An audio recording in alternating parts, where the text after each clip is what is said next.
Tiap-tiap umat itu ada berhala, tok pekong dia. Maka tok pekong umat Muhammad adalah duit. Sebab itulah kita muhasabah diri kita. Adakah kita ni hamba Allah atau hamba duit? Siapa yang hamba Allah, dia sanggup susah kerana Allah.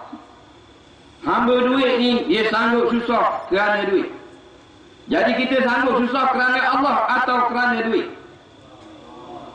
Biarlah kerana Allah. Tapi bukan dengan perkataan. Kita dinilai di akhirat nanti dengan perbuatan. Sebagaimana kata pepatah Arab, lisanul hal afsahu min lisanil qawli. Perbuatan kamu lebih benar daripada apa yang kamu cakapkan.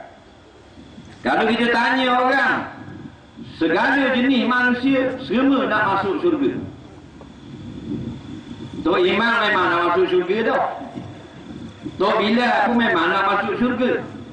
Tanya hak tengah minum arak, kasbuk ni, jenis stout, BSOP, Johnny Walker, brandy, beer, Bacardi, Nalika.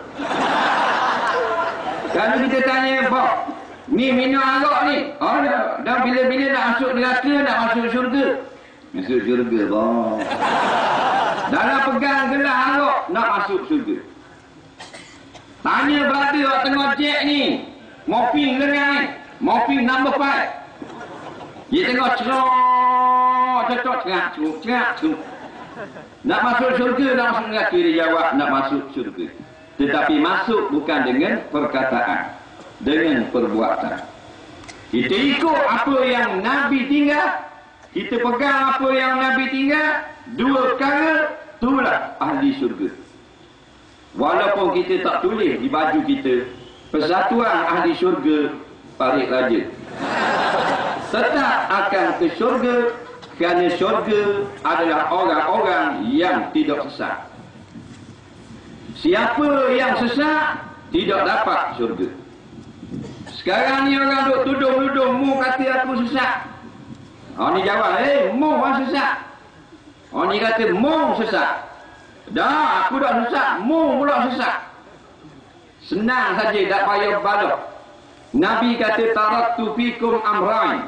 Aku tinggal kepada kamu dua benda.